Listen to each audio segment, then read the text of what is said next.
Welcome, ladies and gentlemen, to the Snake Pit Podcast, your one and only stop for all things entertainment, all things homegrown. Coming to you out of Toledo, Ohio, I'm your host, Jake Pilewski. You can follow us at jakepilewski.com. That's Pilewski. The Snake Pit. Well, ladies and gentlemen, I'm proud to have,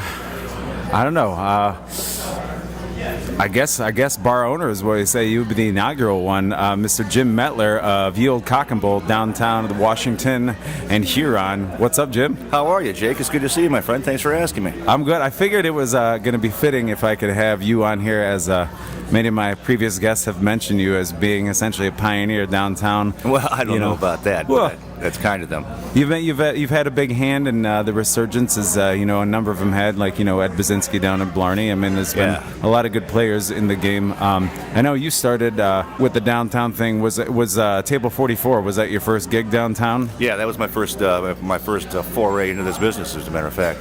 Okay, cool. And I was there a couple of years, helped build that place for friends of mine that own it. Okay. And was with them a couple of years, and then saw a building I liked that was for sale and had been for sale for quite some time, and so I was able to work out a deal to get that and decided to open up my own place. That's where Cock and Bull came about.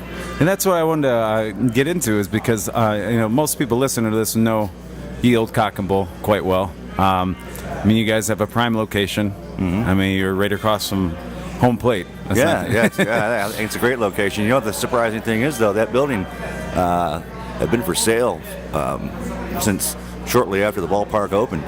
Really? And there had been a small printing business that used a little portion of it for a time, but nobody else seemed to want to take a risk on it. So I thought it was a great location, but I guess you have to be a downtowner to recognize what the good locations are downtown. Right. Well, and then the experience, obviously, you had, just down the block from with 44 over there. And I lived downtown, too. So, yeah. I knew downtown, and I had been hanging out downtown. I had lived downtown. I had worked downtown. So I was confident in the location. I would have been afraid to do it anywhere else, to be honest with you. Everybody thought I was gutsy doing it downtown. I would have been afraid to go anywhere else. That's the real risk takers, if you ask me. Well, you could see the writing on the wall, too. I mean, as being down here, you started seeing. How long were you down? Have you been living downtown then? Oh, boy. It's 9 years, maybe. Oh, wow. Yeah, it's been a while. Going on 9, I guess. Best neighborhood I've ever lived in. Yeah? Yeah. Well, and it's got to feel fun, too, because it's... I started playing down here in bands, probably early 2000s, and that's still not compared to, the Jeff Stewarts and those guys have been playing, Yeah, they've been around the block a couple of times. There's a lot of great musicians in this town that, some leave for a while and come back, some stay and just, they make their homes here. But there's a ton of talent, and it's nice to have some of these guys that have been doing it a little bit longer. Kind of mentoring the younger guys. My son's a musician, that. For sure, yeah. He's been really fortunate to meet a lot of the guys, and they've kind of mentored him and helped him with some things, and it's a really, really nice culture that we have down here. And it keeps on growing too, which is it does. It's got to feel good for you as a business owner, especially. It's just exciting to be part of it. It's fun to watch it and see it. Yeah. But it's really exciting to be part of it as well. I was very fortunate to be able to make the deal and get that building when I did. Probably wouldn't be able to afford that building anymore. Right. With all the things that are going on now, the property value is probably out of my reach anymore. Cock and Bull is one of the few that's actually open 7 days a week. Am I correct? Well, that is correct. Yeah. Well, I knew from living down here, there wasn't a whole lot to do on Sundays. Right. And so, one of my first thoughts was to try and, kind of be the neighborhood bar for the neighborhood down here, because we didn't really have one that really fit that mold. Bronze Boar's always been that way. Easy Street Cafe, when it was open, they were open on Sundays, and those were places where the neighborhood people would hang out. But unfortunately, Easy Street didn't last, and the Bronze Boar doesn't open on Sundays unless there's an event. So I think Wesley's was open, and but really wasn't a whole lot else to do. So that's thought it'd be a good thing if you're going to be a neighborhood bar. All neighborhood bars are 7 days a week till 2:30. You never know when the neighbors want to come out. Right. And do you guys still have music on Sundays at all? We stopped it for the football season. Okay, that makes sense. We had difficulty with that late game. Yeah. We do actually pretty good with the football games. Again, for the neighborhood people, right? They want to watch with somebody. We get the NFL ticket, so we got really good crowds on Sundays. But they like to listen to one of the games on our speaker system. Oh, that's nice. I didn't realize you guys plugged it through there. Yeah, so we'll do that for whatever game has the biggest crowd there. It's usually going to be the Lions or the Browns or the Steelers, something like that, but whatever. But once you have the sound on a football game and the band's ready to start, you can't really turn off the sound of the football game and not have some kind of trouble. So, well, good on you, good to make that call though, because there are sometimes some places want to try to mix the two too much. Yeah. It's good to have the TVs going and have the your clientele in there and have the bands playing, but sometimes you get a really hot game going and right. It's not fair to the musicians either. Right. They're there to play their music and they want to have a crowd that wants to listen to their music. Right. And they walk in mid-game and start setting up, and that's a crowd that wants to hear the game. So it wasn't fair to either side. So we took a little break from that, but now that football season's over, we'll be starting it up again. I think we're going to start at I think it'll be 6 o'clock, 6:30 on Sundays until 10:30, I believe, something like that. Cool. I'm not exactly positive because we just set it up. I just talked to my manager Brandon yesterday or the day before about it. But until the time change, we started like either 6 or 6:30, and then it jumps up an hour to 7:30, whichever it is. Cool. For the rest of the summer, so it's a good time. That's one of my favorite nights to be down there, actually. Well, I'd say you guys usually have kind of an open jam format, don't you? Yeah, it's kind of a bluesy, rocky, open jam kind of thing. We get a lot of really diverse musicians show up, and anybody who wants to play, bring your instrument, bring your voice, sign up, and we get a lot of really talented kids from the School for the Arts. Oh yeah. We'll stop down. They'll get up and do their thing, and we get some really great musicians coming through town that'll stop down and pop in. So it's always a good time. It's never the same show twice, which is what I really like about it. You get you get 5, 6, 7, 8 musicians up on that stage jamming, and you may never see that makeup again. Right. That group just happens to be up there. It's kind of a magical thing. It's really, really a good time. A lot of which you probably haven't played before, therefore it's very organic right off the bat. Exactly. Yeah, it's just a jam.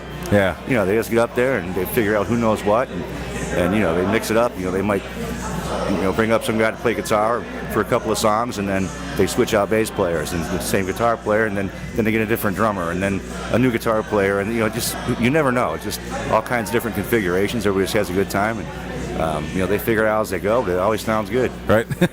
Well, cool. I've personally enjoyed going into Cock and Bull a lot myself as as a performer, but even as a patron. I mean, to be honest, just the other day, my lady and I went in there and had honestly one of the best lunch experiences we've had in a long time. And glad to hear that. And the staff you had. Very attentive, and the food was spot on. Glad to hear that. Well, I'm really proud of the team we have right now, to tell you the truth. Yeah. The folks we have in the kitchen do a fantastic job. We've got a really good crew out front too. The servers, the bartenders. We really like the crew we have right now. I think they're the best around. And a lot of time that can make a break or break really easily. Definitely can. Yeah, it definitely can. Especially we can get quite busy in there on weekend nights, and it's hard to find a bartender that has any kind of experience to handle that kind of a rush. It's just there's really only a couple of places around that get that. So it could be a pretty intimidating thing for a new bartender, but the folks we have in there now have all managed to adapt to it and thrive in it, really. And it's, they got a pretty good ballet going on behind the bar to keep them bumping into each other and getting everybody taken care of. So if you could explain to folks who may have never stepped foot in Cock and Bull, what kind of concept, what kind of vibe? I mean, first of all, what did you envision before you even opened the place? And then, because obviously you have to improvise a little bit because you have to kind of follow the format of who walks in the door, like, the kind of crowd you're getting in, here and there, like what... Yeah, well, to tell you what, the best I could come up with at the time was kind of a cross between two of my favorite places, the Blarney and the Village Idiot in Maumee. There you go. I kind of was trying to make a cross between those two, but I had to completely gut the building because it had been an auto parts supply place. So we completely gutted the building down to 4 walls and started from scratch. But I wanted to have the feel like it had been there 100 years. If you didn't know better, that it would have that nice, warm, broken-in feel. But that's why the woods are all dark and the bar's dark. That dark stain in color. I mean, to just give it that worn-in, broken kind of feel. I just wanted to be, a comfortable place where you walk in and realize you're, part of a neighborhood and that was your neighborhood bar. And even if you weren't from around there, it's a welcoming kind of place, I hope. And so that's kind of the vibe I was going for. Yeah. Well, and I like the spread of the menu too, because it's pub grub, but I mean, Right. it's. I can see there's different takes on it. I was sold as soon as I saw Italian beef on there. As I love that sandwich. half the reason I ever even go to Chicago is for the Italian beef, and so it's, I do like that sandwich a lot. You give me a cup of au jus, I'm all over that. But I don't care what it is. give me with any sandwich, any right. meat, nothing. Yeah. Dunk of grilled cheese and that stuff. I don't care. So, Right. yeah, I'm the same way. I'm with you on that. And then you even have some. I saw south of the border options on the menu as well. Yeah, we try different things, from Yeah. time to time, and we've had that on for about a year and a half now. We've had a couple different things. We have these wet burritos. They're smaller. It's a plate of 3 of them. But that's I pretty much live on those when I'm there. That's pretty much my favorite on that menu. But we've also got some great heavy loaded nachos and a few different other things. But we mix up. We've got some pizzas, specialty pizzas. Burgers too. We have burgers. We Yeah. have wraps. We have a pretty good sandwich menu. We got some huge salads. It's rare that we see anybody actually finish their salad. They're pretty good size. But we just try to. Again, we try to overfeed if we can. Yeah. The American way. That's exactly right. Gluttony at its best. Right. Which, I mean, speaking of, I'm always a big fan of the rotation of all the different craft brew you have in there. And obviously you still have the domestics, so it's not one of those places where you go in there you can't get your domestic. I don't want people Right. to think that. Right. They can get the best of both worlds, but you have a very impressive rotating list of brews we that have- are always up on your TVs too, so it makes it easier Yeah, we to actually order. had a huge chalkboard up at the top above the bar, but it actually became impossible to ever have it up to date because we change beers so frequently. We have 34 taps, and and we try to keep it fresh all the time. Even a beer that's really popular, people still like to experiment with different things. So we order limited quantities of stuff that we get, and we've got several choices when a keg blows of what we want to put on, but it probably isn't going to be that anymore. Right. We don't have any more. So to try and keep that list up to date, we couldn't use the chalkboards. We had to go to the televised list just to have some chance of keeping it current. Right. Well, that's We can't get a ladder behind the bar and go up 20 feet to change the chalkboard every time we blow a keg on a Saturday night. that's the difference. Is because your chalkboard was very high up there. So I mean, it's on the middle of a Friday, Saturday night, you're not going to be able to just go up and change that up. But my manager Brandon Howard, he takes care of the beer ordering for us. Okay. He's a draft beer guy, craft beer guy. Yeah. And he does a very good job. He works with all the different distributors around town. He's got good relationships with all of them, and he's constantly on the lookout for something new, something local. We try to get, always carry something from the local brewers. If there's something that we think we can sell, we definitely want to get it in there. So we always try to have those on. But we have all the domestic stuff too. We have that's all in bottles. Yeah. The stuff you normally find in a bar, but the craft beers. We have Bud Light on tap, just because that's a really popular beer in this town, and for the people that come in that don't want to maybe drink the craft beer but want to look like they are, Right. or whatever. I don't know. But Well, I mean, especially we got hockey, we got baseball. I mean, a lot of times you're going to sell the Bud Lights. I mean, right. I very mean, we also have quickly. that in the bottle too. But Yeah. there's folks who come in there. Everybody's drinking a draft. They want to have a draft with them, but they're not. A lot of people just aren't IPA guys or whatever Right. the case may be. So we always offer that. That and Bud Light and Guinness are always on tap. There you go. Everything else changes. That's a good mix. And as I said, I don't think I'm a connoisseur, but I'll go in there and I'm always like, now I have to try something different because it's impressive because it's not the same 10 or 20 that you're always rotating. It's you guys have an It's all eclectic mix 34, on it. So yeah. props to Brandon for Yeah, he does a great job. Doing I'm that. really happy with the choices he makes, and we get a lot of compliments on our selection. Like I said, he's got a real good taste for the beers himself, and he's got some awfully tough research he's got to do. Right. He's got to go check all those out and give him a good tasting or three, before he makes a decision. So and it's ever changing. So it's that's right. So yeah, it's a full-time job for him. Well, let me then get a little more info about you then, because a lot of people want to know the story, behind Oh, I doubt the that. guy, behind the guy, starting, this now successful business up in town, and being part of the downtown renaissance of the 2010s, of the 2000s. How long, first of all, have you been affiliated with the restaurant/bar industry? I mean, in any way, food industry, service industry?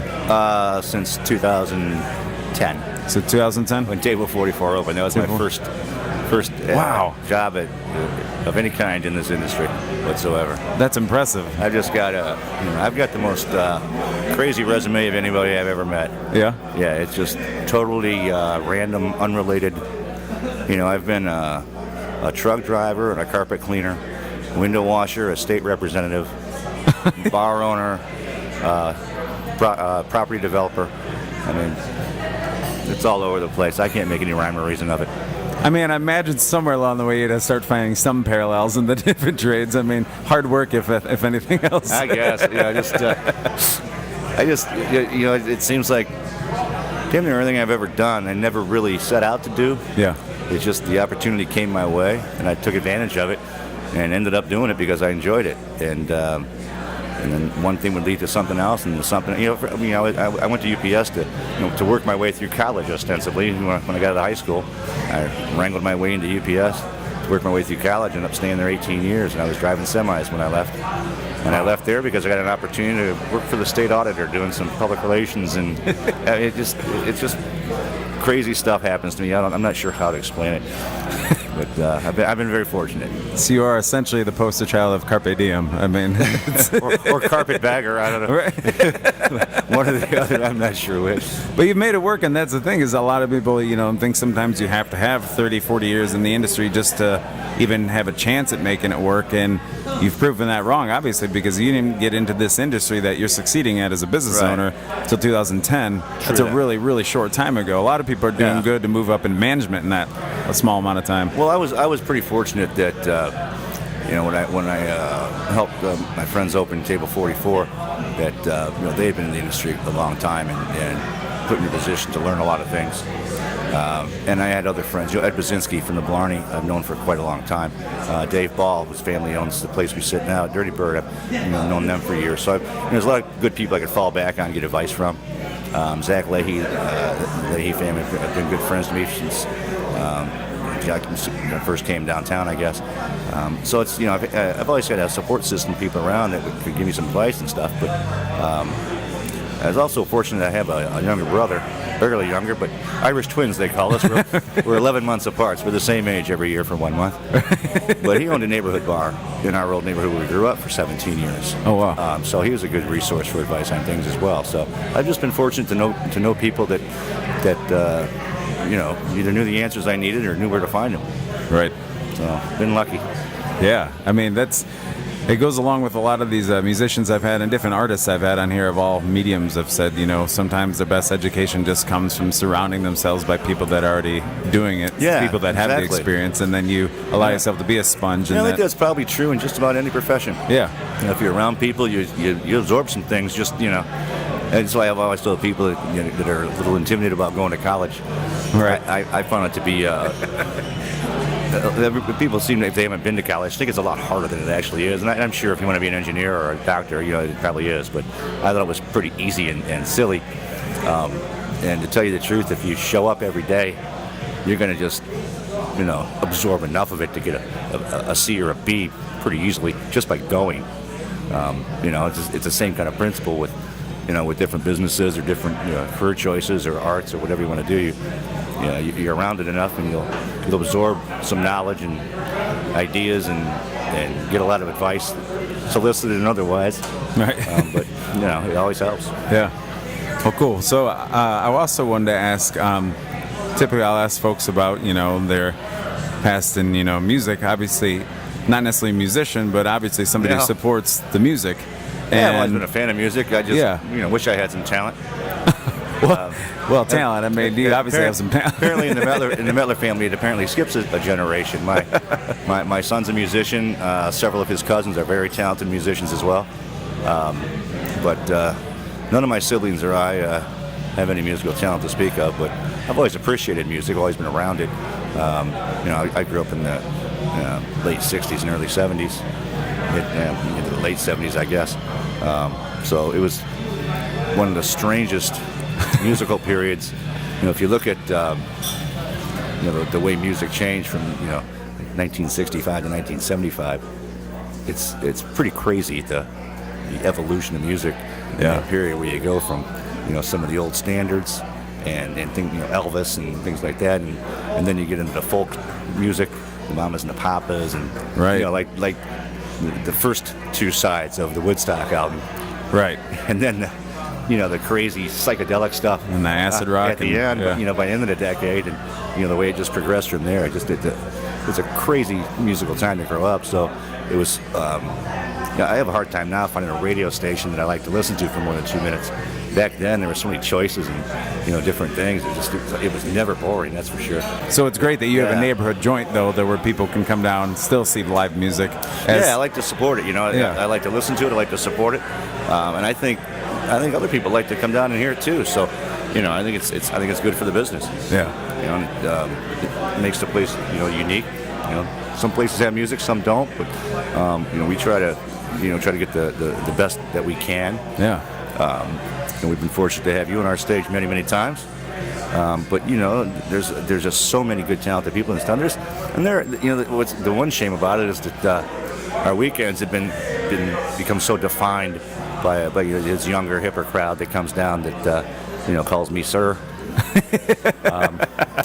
There's a whole lot of musicians in this town that I really love to listen to, and I have a lot of respect for, that we just can't hire because our crowd, unfortunately, on those nights wouldn't appreciate it. We try to make room here and there for some different things, but it's just the one disappointment I have in the place is that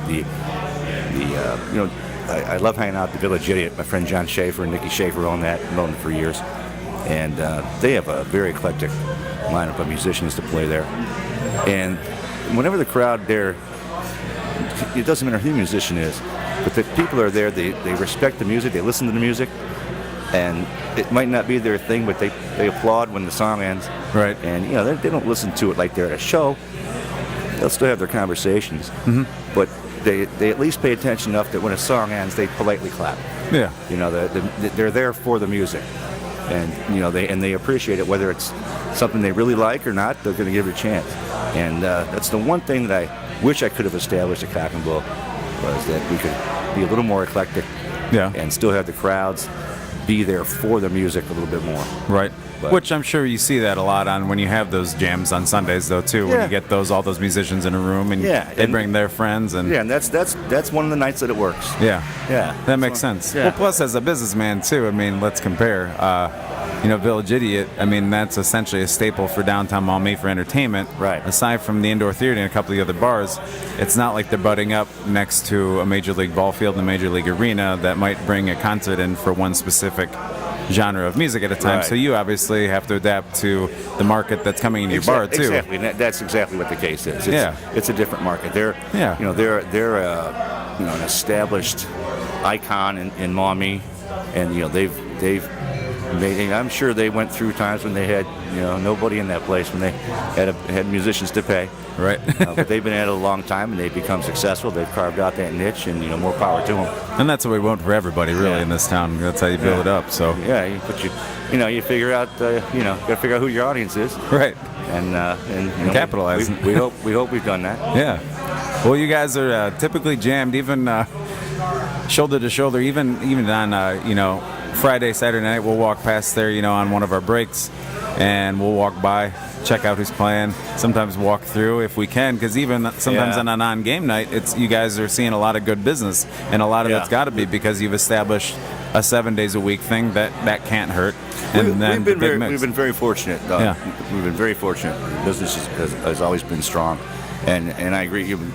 Sometimes a weekend. I mean, I'm to be honest with you, I'm a little too old to be in there very late on Friday or Saturday night anymore. It's a little too crowded for me. But the people that are there are having a good time and liking the music and shooting pool or whatever, and they're having a good time. It's just I get a little claustrophobic, I guess. But it's got to make you feel good as a business owner too. It makes me feel extremely good. Yeah. Yeah, and I wish I were a little bit younger to enjoy it a little bit more. I'm really proud of how well the place is done, and we've been really fortunate. Hope it continues. Cool. Well, I also want to touch on a topic as well. we essentially, I mean, people know there's essentially two big, entertainment areas downtown. You have the Adams Street, like the art district, some will say, and then Village on Adams, I believe they like to refer to themselves. There you go. And then you have the warehouse district. Yes. Right around the ballparks, which is continuing to grow and grow and grow. As is the Village on Adams. And as is Village on Adams. Those guys are really kicking it in high gear now. They're doing real well over there. Good people, too. Really good people. And as both continue to grow, eventually we're going to just see them actually connected. We're going to grow together. Yeah. And that's all of our hope. We have a thing down here. We call it the Downtown Pub Club. And it's representatives, the owners and managers of, I don't know, a dozen or so, maybe more, of the bars, restaurants downtown. Awesome. And we get together and try to do events for the common good, like pub crawls and things like that. Right. Get charities involved in things and that kind of thing. But it's to help promote one another in the area as well. And the folks up on Adams Street don't fit into that because of the distance right now. But that same attitude that we have here, I refer to them as we're all bars-in-law. but we're like friendly competitors. Right. We want to see all of us succeed. Right. And so we and the folks up the Village on Adams foresee a real success being when we can connect down Adams Street and maybe up Huron Street or whatever, to connect the two areas so they're contiguous, and there's entertainment options and thriving nightlife and activity and things, from the warehouse district all the way over to the I guess westernmost part of the Village on Adams as well. Right. Well, and the gap has been closing. I mean, slowly but surely. Yeah. Slowly but surely. And that's what I was going to bring up, is that they introduced, this past year, which I know the warehouse has been working on. Warehouse district is the open container concept. If you talk about that. Yeah, they're the pioneers on that one. Zach Leahy again from Manhattan's led the effort over there. When the legislature first proposed the legislation, the Chamber of Commerce reached out to downtown area and the uptown area, Village on Adams area, and got a lot of people together to get our thoughts on the legislation that had been proposed, and we offered some of us some letters of support or some testimony before the House and Senate in Columbus. So we've been working on it a long time. Village on Adams, we worked with them, and we originally thought about having a single area because the law gives you enough leeway that we could have actually had a single area for both neighborhoods. But because of that big area in between that was kind of a dead zone right now, it just didn't seem practical from a security standpoint and so forth.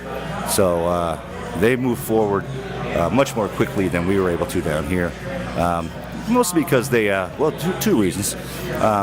Very well-motivated crew, good leadership from Zach Leahy and others. And also it's a little simpler for them because one street that they chose to just, the 10 blocks or so, 10 or 11 blocks of Adams Street. Makes it a little bit more manageable from a sanitation and security standpoint. Down here we've got, it's like, 6 blocks by 8 blocks or something. You got to be able to see around corners. So from a security standpoint, sanitation standpoint, signage, all those different things, it's a little more complicated. Yeah. So they've got theirs rocking, I think it started last June. Yeah. June or July. And it's been a huge success for them. I've been over there to check it out. It's been interesting to watch. I mean, it's, a lot of folks were really leery about what that was going to be like. They envisioned, I think, Bourbon Street at Mardi Gras. And none of us would ever want that to happen. I mean, this is our neighborhood too. We don't want to make it worse. We want to make it better. Maybe like early 1900s Bourbon Street. Yeah, Wild West. But we just, the way I see it is I see it as an opportunity to add another amenity that other cities in Ohio don't have. Other cities in the Midwest don't have. Right.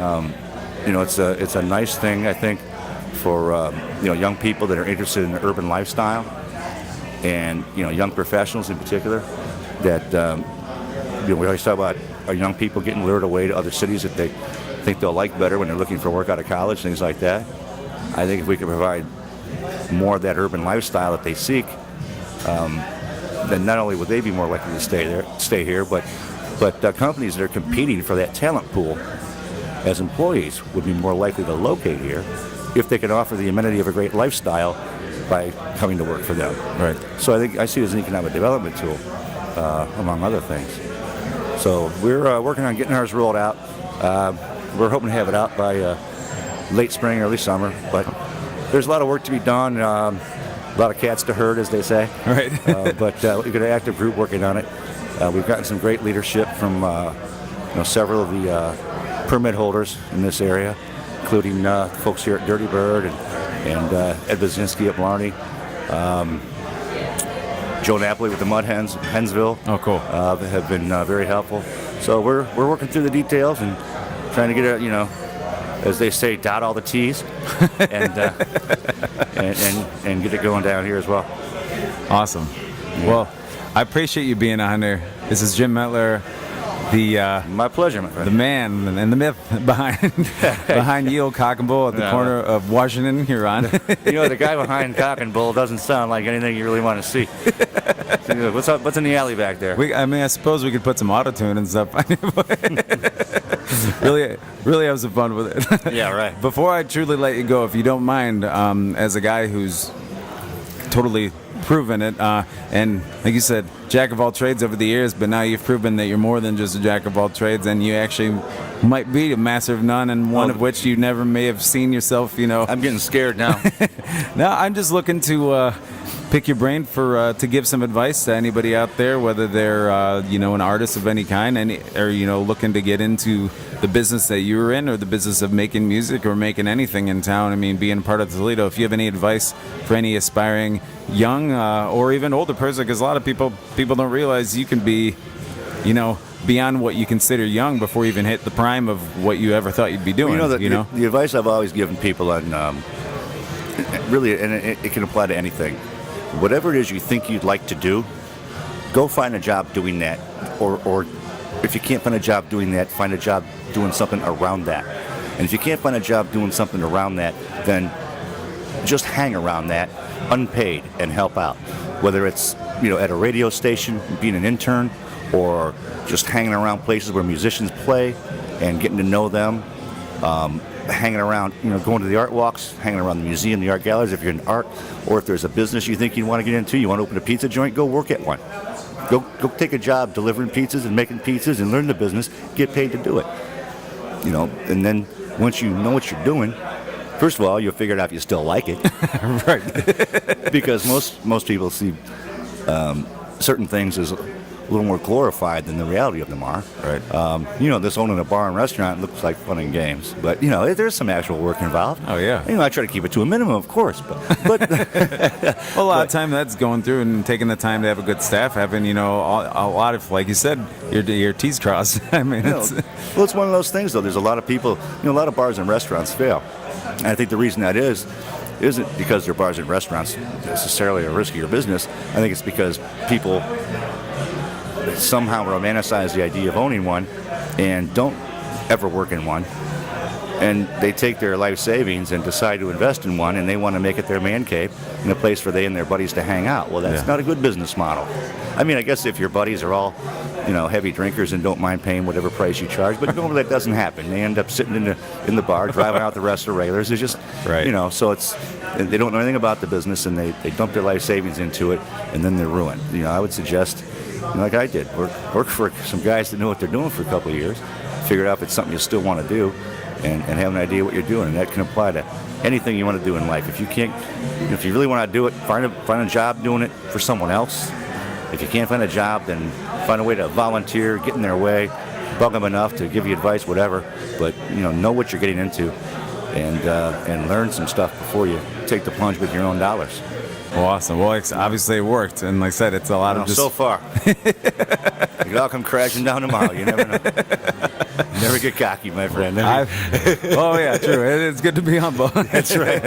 Yeah. But you have a great place, like I said, Yield Cock and Bull, I appreciate corner that. of Washington, Huron, right downtown, right across from home plate. Also, right next to typically one of the most inexpensive and well-lit parking lots too. My father would be proud that I mentioned that, because that was half the reason he was like, Cock and Bull, that looks like a good spot I want to go into. And yeah, there is ample parking. Yeah. It's got kitty corner from us there. Big lot, good folks that own that. But yeah, it's on an event night, it's everything's a little more expensive downtown. But on a weeknight, I think it's typically a couple of bucks. Yeah, yeah. So yeah, it's affordable. So yeah, come on down and see us if you haven't been down. Cool. Well, Jim Mettler, thank you so much. My pleasure. I'm sure a lot of people appreciate listening to this to have and get a little more inside. So, well, I feel terribly sorry for those people if they had nothing better to do than listen to me ramble on. But I sure appreciate you having me, man. It's always good to see you, my friend. Awesome. Well, thanks to be here, brother. Thank you. You can follow us at jakepilewski.com. That's Pilewski. The Snake